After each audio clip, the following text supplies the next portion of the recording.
Hello, I'm Carol Durst-Wertheim, and I'm here today to interview my guest, Rinku Bhattacharya, who gave a presentation at the Pleasantville Garden Club recently, showing us how to season some of our fall vegetables with wonderful array of Indian spices. So Rinku, thank you for coming this morning. Thank you for having me. And why don't you start by telling us, what did you demonstrate for the Garden Club? What I demonstrated for the Garden Club was something that I call my Harvest Quinoa dish. It is a recipe from my Spices and Seasons cookbook. I call it my Harvest Quinoa because I use squash, I use kale. I could use rutabaga, but what I used for you guys was squash. It was delicious. Thank you. Colorful. Oh. And yes, it has pecans, it has cranberries. Basically, when I think of that dish, I think of the Thanksgiving table. And it's seasoned with cloves, cinnamon. I love fall. And hence again, I wanted to bring that dish out for the Garden Club to express fall in food for y'all. I know as we passed the dishes out, there were a couple of members who snuck around back for their seconds before the pan was emptied. You made two other dishes as well, though. I had made a roasted tandoori potatoes. That follows traditional tandoori spicing. The tandoori spice blend is, a blend of about 8 or 9 spices. Although while the spicing is distinct, traditionally, tandoori dishes are cooked in a very hot clay oven, very similar to a brick oven. And the potatoes are really my adaptation. I mean, I love potatoes, so that was my way of giving potatoes a kick. And again, one of the things I do with a lot of my cooking is use local vegetables as a palette for introducing traditional spices. So the potatoes that I'd used were actually little Australian crescents, which are my favorite potatoes from this time of the year. Okay. And they really marinate and cook forever. So it's, again, a dish that you cannot go wrong with. Well, I enjoyed the part of put it in the oven and talk to it in about an hour, just check it in an hour.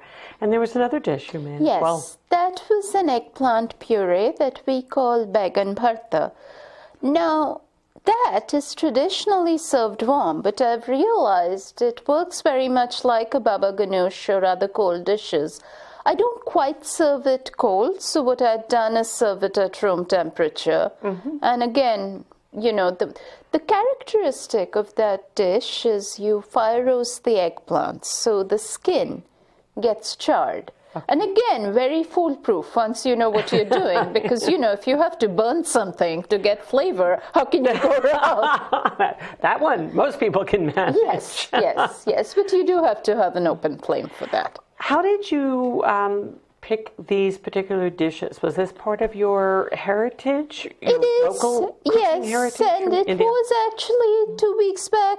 That's what we had in the Pleasantville Farmers Market. I mean, this was around October. You have the eggplant. I mean, potatoes, of course, you have all season round. Right. And the bagan bharta is a very, very traditional dish. It's found with different seasonings in different parts of India. So the version that I demonstrated is more North Indian. Now, Eastern India, where I come from, we do the same thing. I mean, the smoking is common, but we add in mustard oil. And that gives it this very distinct mustardy, very subtle flavor. And actually, where I come from, mustard oil is like the olive oil. So it's used in extra virgin form. It is pungent, but, it's only pungent if you're trying it raw. But, it's kind of like a very fruity olive oil. It is an acquired taste once you get used to it. I've had students who, actually dip bread into it. I mean, they pour it, and I'm like, whatever floats your boat. Is that different from how mustard oil would be used in other parts of India? Mustard, not necessarily. I mean, we don't usually dip it in bread. This being said, we do mash up potatoes and squash, adding in mustard oil. I mean, that's just because we typically eat bread with a meal. We don't kind of see it as a starter or eat it by itself. Speaking of mustard oil, different oils are used in different parts of India that based on what grows around India. It's a very, very sustainable cuisine. So coconut oil, for example, is used a lot in southern India because that's what you see in South India. Right. Mustard oil is used in the northern highlands, places like Kashmir, used very extensively in eastern India and parts of North India. Okay. And then there's actually a raw sesame oil that's used in certain parts of India. I'm guessing, again, that's what grows there. Outside of that, for more elaborate seasoning and finishing, we use clarified butter or ghee. Ghee. Yes. I mean, you don't typically cook everyday food with it, not because it doesn't taste good, but it's like cooking everything with butter, you know. You limit it. Yes, exactly.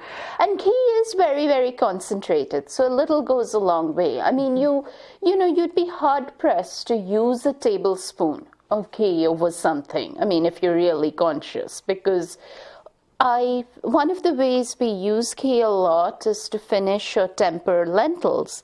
Yeah. A teaspoon will give you tons of flavor for like a dish of 4 or 6. There are certain fats, though, that are more frequently used to cook foods in, and other fats that you would dress a salad. You mentioned extra virgin olive oil. The very finest olive oils you don't cook with because you would lose their flavor and character. You just dress a salad with.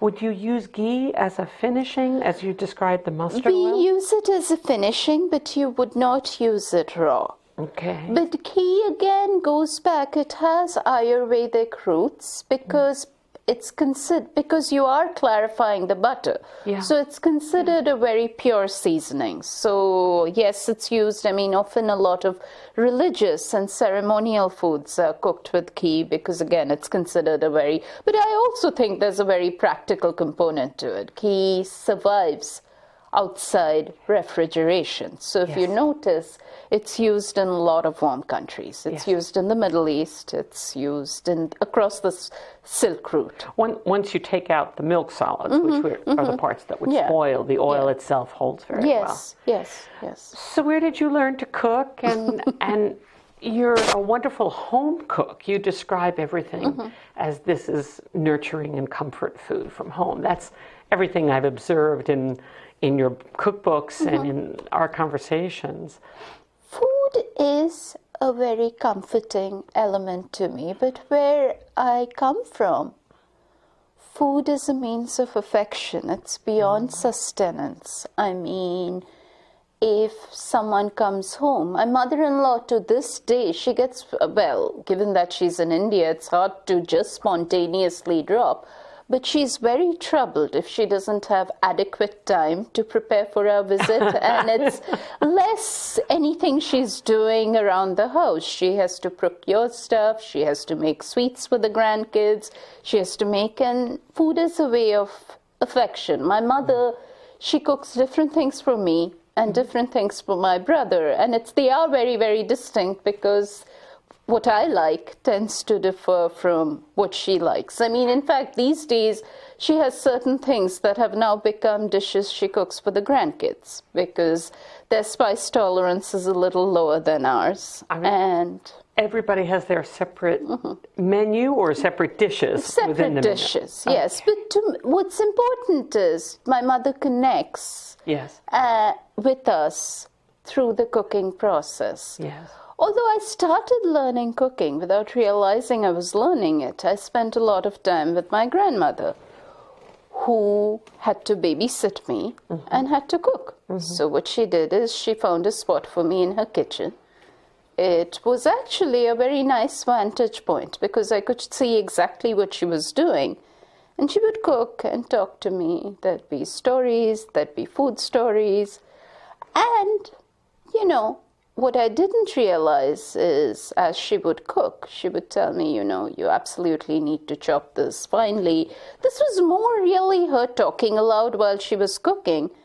I did not actually practically start cooking until much later. I mean, I used to bake cakes, I used to do all kinds of things. I came for graduate studies in the US, and then I realized after a few weeks, oh my God, I miss home food.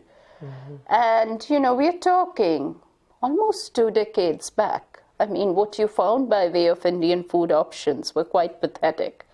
I mean, we're talking about upstate Connecticut. I mean, even on a good day, yes, there wasn't much up there. Yes, in fact, what's funny is I didn't know how to cook rice properly. I actually got tutorials watching things like that. But as I started cooking, it started coming back. I mean, I would realize there was a method to all the stuff that my grandmom used to speak to me. Eventually, food became very, very therapeutic and still is for me. I trust that you came here for graduate school, not culinary school. Not culinary school. I have a business background. I'm actually an accountant by training. Shh! I don't want to say that. Well, very there's logical. a left side of the brain and there's a right side of the brain. And cooking to me exposes me to my creative side. Which is why I'm not much of a baker. I'm not a very thoughtful cook. I'm a very spontaneous cook. But I've met a lot of people, men and women, who find going home and cooking really helps them to de-stress from a work life in a business setting. But not everybody has a lot of time to do a lot of cooking. And my image, and maybe I'm wrong, but my image of Indian cooking is that it is very time-consuming. You have to spend a good deal of time. Even the potatoes that needed an hour to roast in the oven, that's a good deal of time if you get home hungry. But it needs planning. It does not necessarily need that much. I mean, the potatoes were sitting in the oven. Oftentimes, a dish like that, I started, go take my shower, pay attention to the kids' homework, and then it's done. Okay. Yeah. I mean, that did take a long time, but on an average, I think most of my recipes and the menus and stuff that I offer, I strive to look at about a 45-minute timeline. Okay. I don't cook every day. I don't think you need to cook every day. I mean, things like lentils, beans, which are very much a cornerstone of the Indian cuisine. Firstly, a lot of those could be delegated to the slow cooker. Okay. Start as long as you do maybe about 15 minutes of prep time. Secondly, if you're making a large amount, you can freeze, or it will stay with you for 2 or 3 days. Okay. I mean, I will confess, I have cousins who cook once a week, or others. I guess my husband and I were lucky to have mothers who were very good cooks. So we're a little spoiled. We wouldn't be able to eat the same meal. He's not very picky, but I do know by day 4, if it's the same thing, well, but he'll be like, oh, that's interesting. Is there anything else? Or did you get some cheese for the kids' sandwiches? Where is that? And I mean, that's kind of... But no, being facetious, jokes aside, I mean, I think the Indian cook is no different from any other person with a time budget. I think chefs and restaurants would love to foster the notion that everyday cooking takes hours and hours, no different from any other commercial cook. And that's actually where home cooking differs from. Yes. I mean, home cooking is practical, home cooking is light, and home cooking is designed to get it on the table without an unreasonable amount of time. Well, you have 2 cookbooks out at this point. The titles are Spices and Seasons and the Bengali Spice Chronicles. But the title of your website is spicechronicles.com. It's spicechronicles.com. And are you working on new recipes, or are you referring to traditional recipes? It's a combination, particularly with spices and seasons. There's a fair amount. I'd say there's about 151 recipes. I'd say a good 30 to 35 are my own creations. Having said that, you know, a lot of what I call my own creations is really adapting traditional ingredients for local produce. Sure. For example, I have a vegetarian meatball. I mean, I use meatballs within quotes because it's really a veggie kofta. That my mother-in-law cooks with bottle gourd, or what's called opo squash. I cook it with zucchini. So have I adapted some for the timeline of a zucchini for its characteristic, but its roots are very, very traditional. Okay. You also blog or post on Zester Daily? Yes. Is that right? Yes. What do you write for them? Are those traditional recipes or comments? Yes. I mean, I publish an article about once a month, and I do showcase a lot of culture in that, or subscribe to what they call a soapbox, where, I mean, one of my favorite articles for them was something called Curry Confusion. And what I do, I have a column called Spices and Seasons for lohad.com. Okay. That's the journal news, and some of those often get picked up for print. Okay. That's So you do the soapbox is part of Zester? Yes, I didn't understand. Yes. So any article with a strong opinion is their soapbox, but not all my articles are opinionated, shall we say. What was your opinion about that one? What was your strong opinion? Well, the curry, to me, is like a mixed blessing because it is almost synonymous with Indian cooking.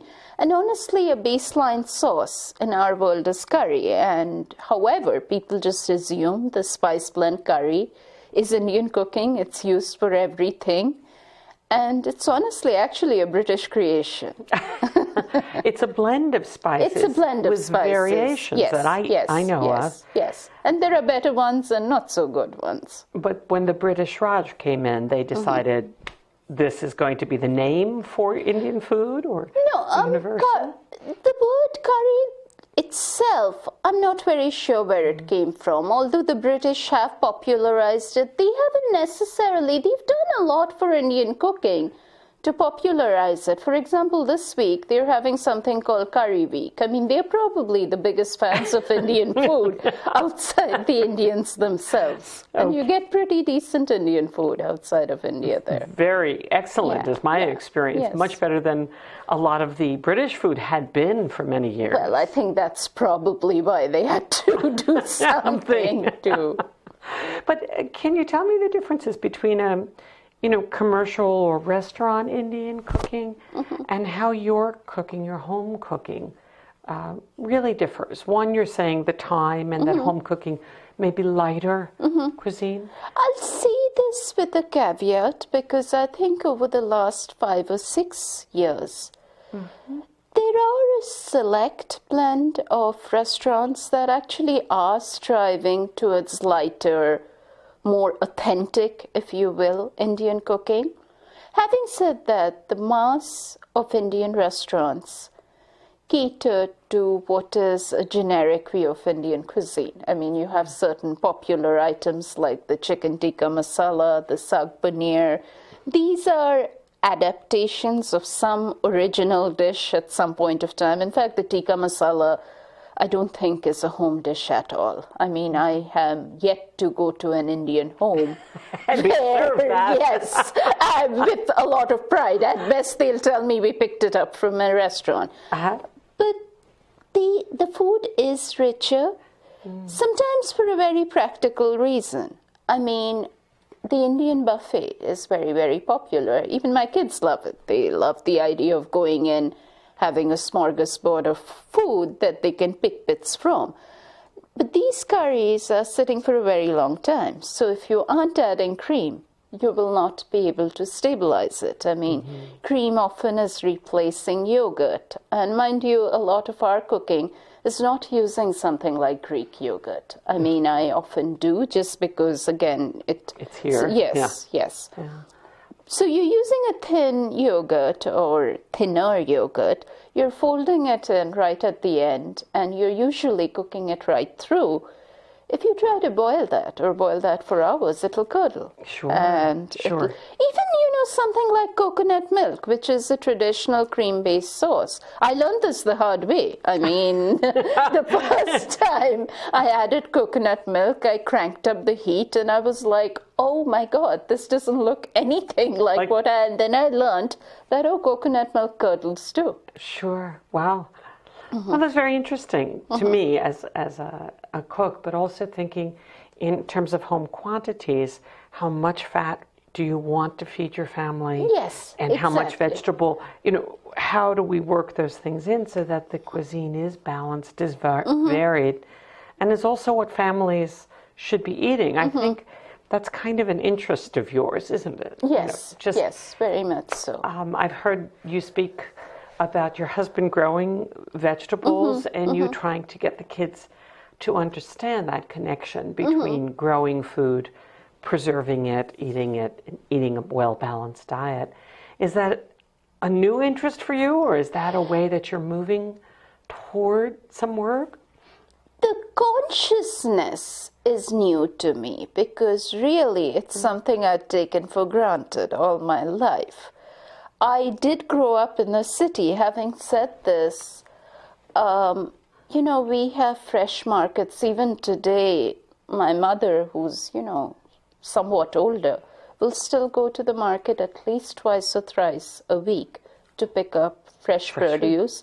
Fish, which is very big in our diet, you buy it and bring it. I mean, in fact, when she goes at 10:30 or 11, she herself will complain, I went late, I'm sure whatever's left is not prime catch. Oh, my. Yeah.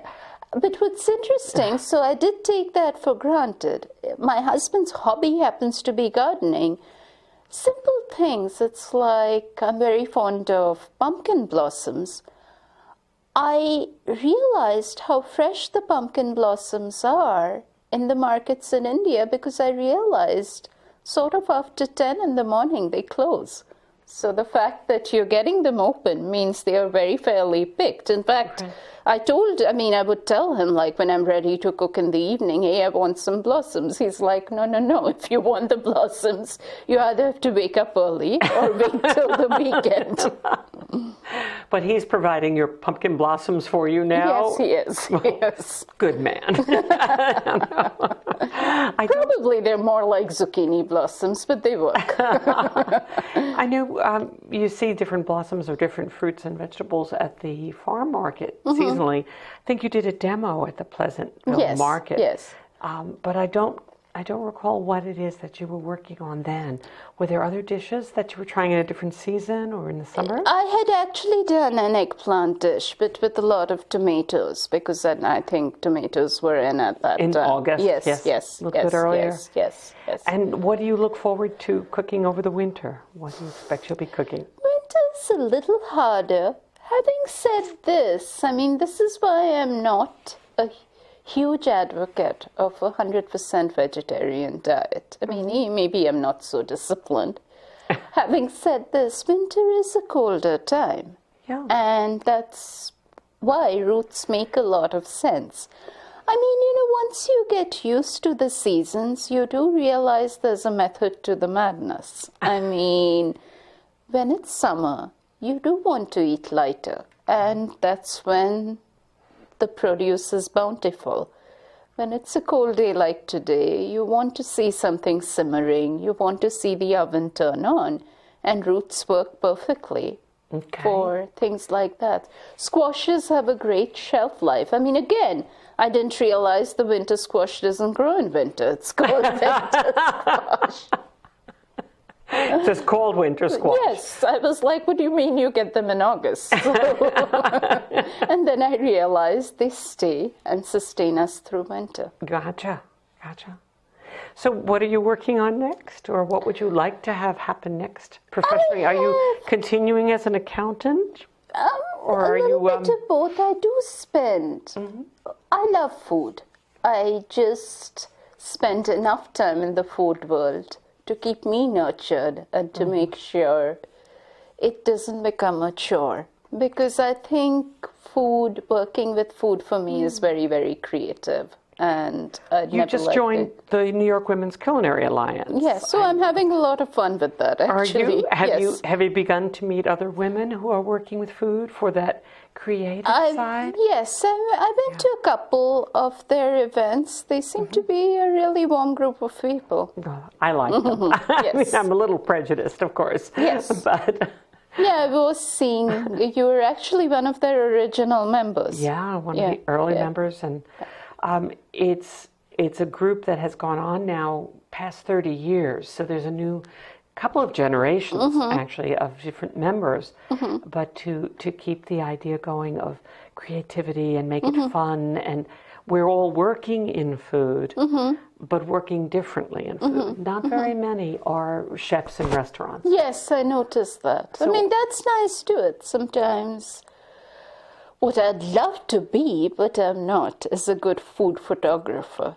Oh, well, we have to get you taking more food photographs I then. do take a lot. But again, see, I'm a very spontaneous person. And really learning the camera it's like operating the computer. You do need to learn the tools. So whatever instinctively. So I do have a decent number of good photographs. In fact, most of the photography for Spices and Seasons I did do myself. The only thing is there were enough misses before those. Oh, well, that's the learning that goes on.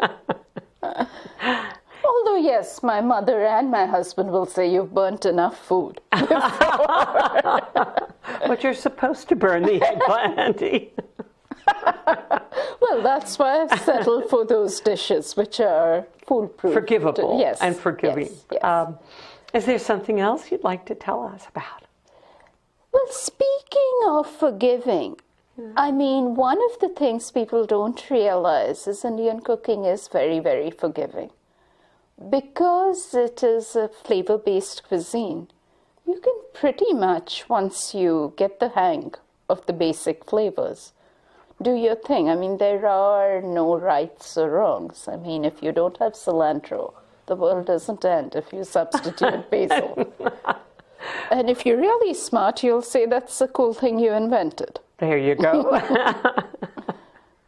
Well, I thank you very much, Rinku, for sharing this time, and the demonstration you did was wonderful. So I'm looking forward to seeing you do other programs, I hope, in the libraries and with other community groups. Is there another audience you're hoping to present to, or are you I've not thought. online? Well, Yeah. firstly, thank you for having me, but I'm pretty open. If the location works, the mood works, I can talk food till the cows come home. But that would be very nice if we do get to see you more in our Thank you. community. Thank You're you. in person, very charming, and it's wonderful to have you here. Thank you. So thank you very much. Okay. Thanks so much for watching.